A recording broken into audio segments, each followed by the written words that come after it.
Buenas noches, días o el momento en que nos estén escuchando. Sean todos bienvenidos a Fenómeno.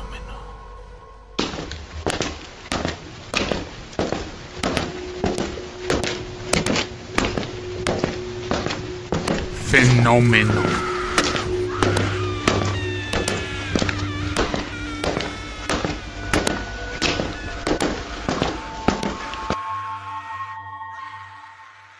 Desde entonces mucha agua ha pasado bajo el río. Como un verdadero rompecabezas, esta historia ha comenzado a crecer, convirtiéndose en un clásico a nivel mundial. En este nuevo episodio vamos a descubrir cómo es esta isla, qué hacen sus supuestos habitantes, y también conoceremos la opinión de 3 investigadores de objetos voladores no identificados. El llamado caso Friendship se basa en las comunicaciones radiales entre una serie de personas con los habitantes de una supuesta isla ubicada en el sur de Chile. Estas comunicaciones se mantuvieron durante muchos años.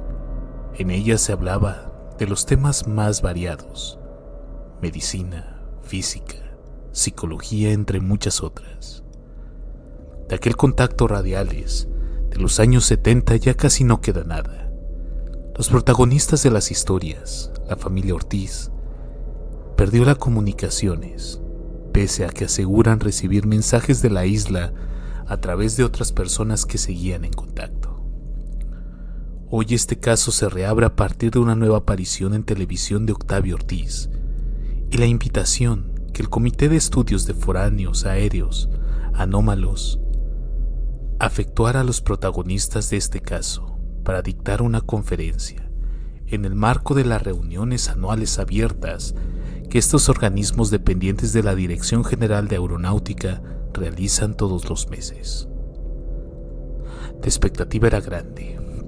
Era la primera vez que se tocaba este asunto al interior de este tipo de reuniones, y así pareció entender los más de 150 personas que repletaron la sala de conferencias de la Escuela Técnica Aeronáutica.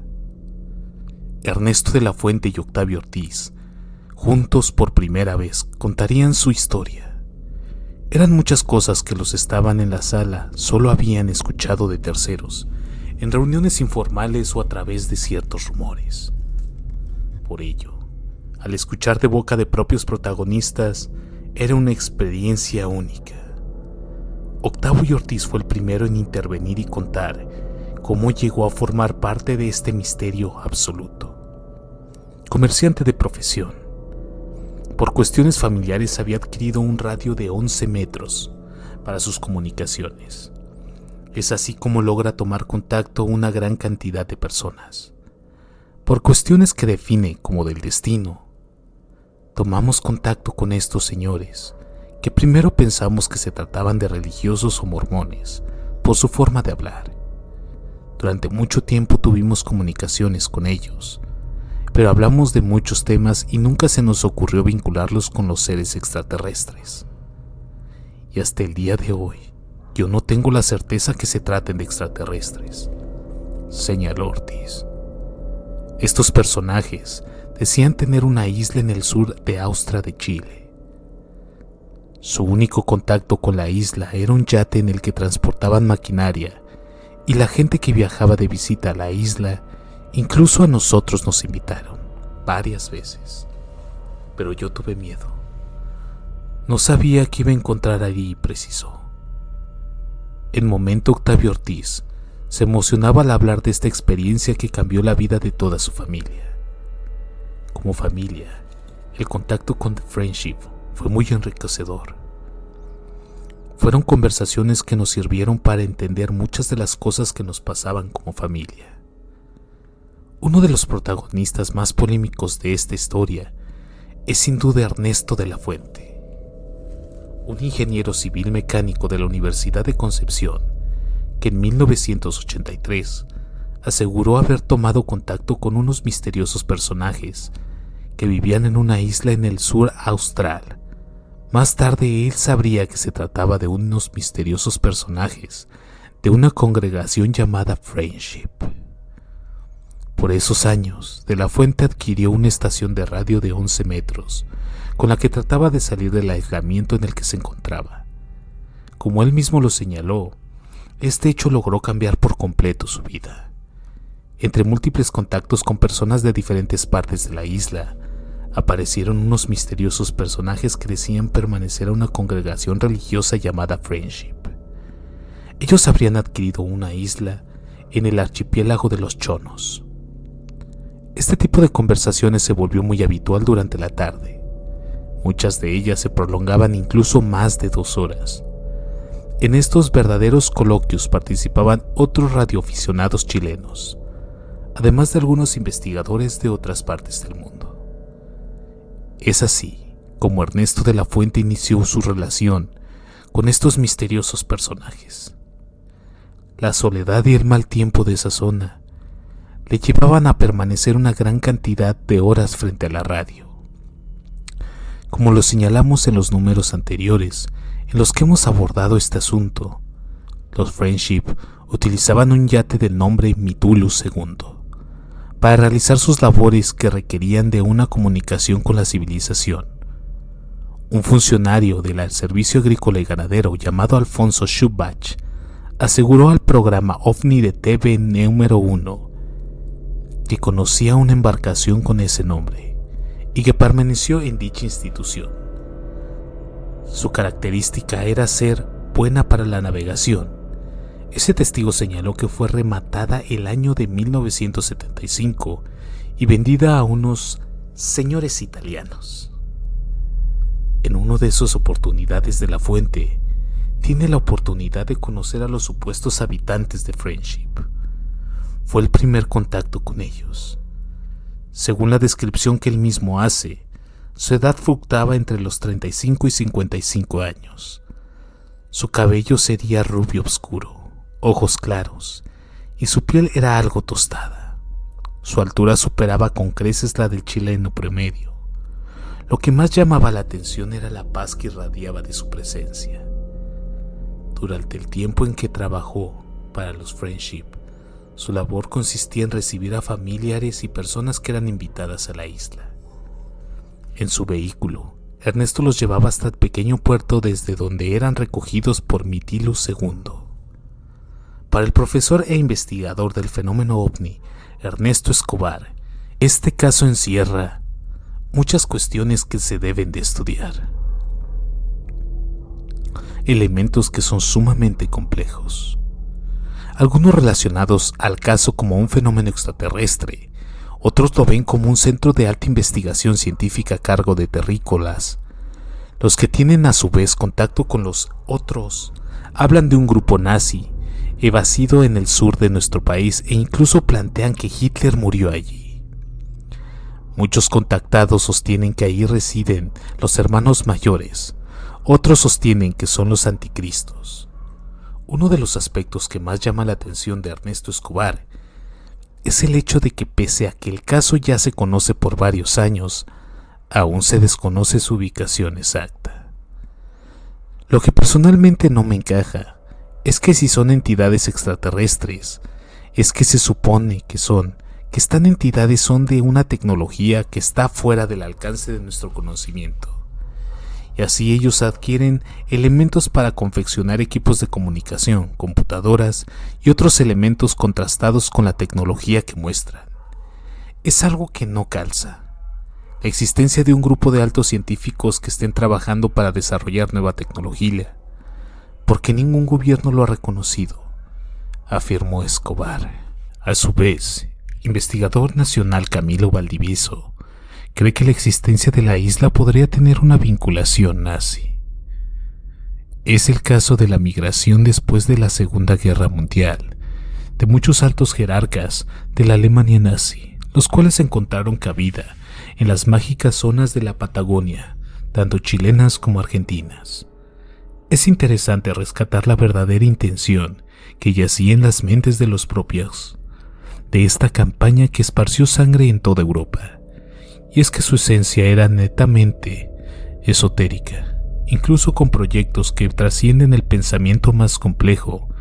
No debemos olvidar que existen crónicas antiquísimas de un supuesto neoführer llamado Siegfried, que representaba las ideas hitlerianas y que coordinaba las actividades de ciertos coloniales que se desarrollaron en una isla desierta que se llamaba Asgard, en un archipiélago del sur de Chile. Su objetivo era intentar el control de las fuerzas atmosféricas de la Tierra. Para Valdivieso, es muy fácil comenzar a unir cabos y darse cuenta que la isla misteriosa que está al sur de Chile puede ser una base de estos mismos alemanes que hasta nuestros días se juegan por cumplir sus ideas. Uno de los aspectos más polémicos sugieren en los últimos tiempos es la supuesta cura de un cáncer por parte de Ernesto de la Fuente. Hasta ahora, pese a que no ha entrado ninguna prueba médica fehaciente, existe una gran cantidad de testigos que aseguran que Ernesto realmente padecía de cáncer de pulmón. Además, en varias de sus entrevistas de la Fuente, habla de una radiografía que podría ver las enfermedades. Sin embargo, muy pocas personas la han visto. Cuando tenía 49 años, una crisis a sus pulmones le hizo llegar hasta un especialista en problemas de broncopulmonares de la Universidad Católica. Este médico desconocido hasta ahora fue quien le habría diagnosticado cáncer de pulmón. Su afición al cigarrillo le pasó la cuenta. Es así como los Friendship le ofrecieron curarle su enfermedad, pero para ello tenía que trasladarse hasta la isla. Para el investigador y escritor Jorge Afrous, es muy importante que este caso tenga que ver con seres extraterrestres. Ya no creo que los extraterrestres vengan a la Tierra a colocar un resort en una isla del sur, para que la gente vaya y se cure de sus enfermedades.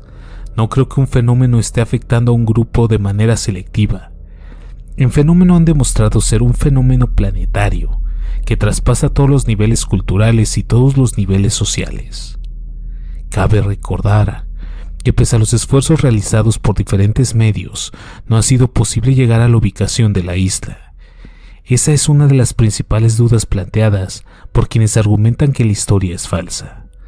2 de las expediciones fueron realizadas por los productores de Nueva Imagen, una de ellas con el apoyo de la Armada y otra con forma completamente independiente.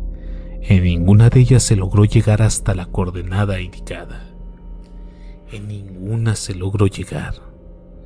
Se espera que una nueva expedición encabezada por investigadores europeos realicen un nuevo intento para encontrar la isla. En tanto, de la Fuente asegura haber estado en la isla. Él narra que su viaje a la isla fue muy normal. Durante la travesía fue acompañado por Ariel, Rafael, Samuel y Alberto, el dueño del Mitilus II. Navegamos por un canal relativamente ancho, sin embargo íbamos casi pegados a la costa de estribor. Alberto me explicó que eso se debía a que estábamos en marea baja y que por lo tanto el canal ahora tenía muy poca profundidad al centro. No así por las franjas por donde piloteábamos. De acuerdo con lo que comenta en el viaje, el Mitilus realizó un movimiento de que lo dejó junto en medio de uno de los canales. En ese momento Alberto comienza a utilizar una especie de control automático y el sistema constaba de una pantalla similar a un televisor, en el que se podían observar una serie de diagramas como las carreteras. Luego de una serie de cambios en los datos que aparecían en la pantalla, la embarcación había comenzado a acelerar y sin que nadie tomara el timón, comenzó también a navegar. Así se llega a la isla. Según los que nos contaba Octavio Ortiz en nuestro reportaje anterior, se trataría de una guía magnética para este tipo de embarcaciones. Mientras realizan el reportaje y se hace una nueva historia, quedan muchos cabos perdidos. No se sabe qué sucede realmente en la isla de Friendship. Estamos hablando de nazis, estamos hablando de realmente una fortaleza alienígena, o simplemente un mito que al escuchar estos relatos de todas estas personas nos dejan más dudas que certezas sobre realmente qué se esconde en la Patagonia chilena y por qué nosotros como especie no somos capaces de ir a investigar qué sucede ahí.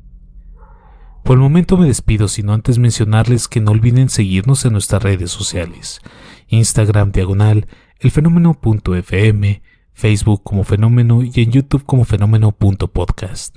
Además también pueden encontrarnos en TikTok como Fenómeno.fm. Me despido recordándoles que la curiosidad vence al miedo más fácilmente que el valor. James Stephens.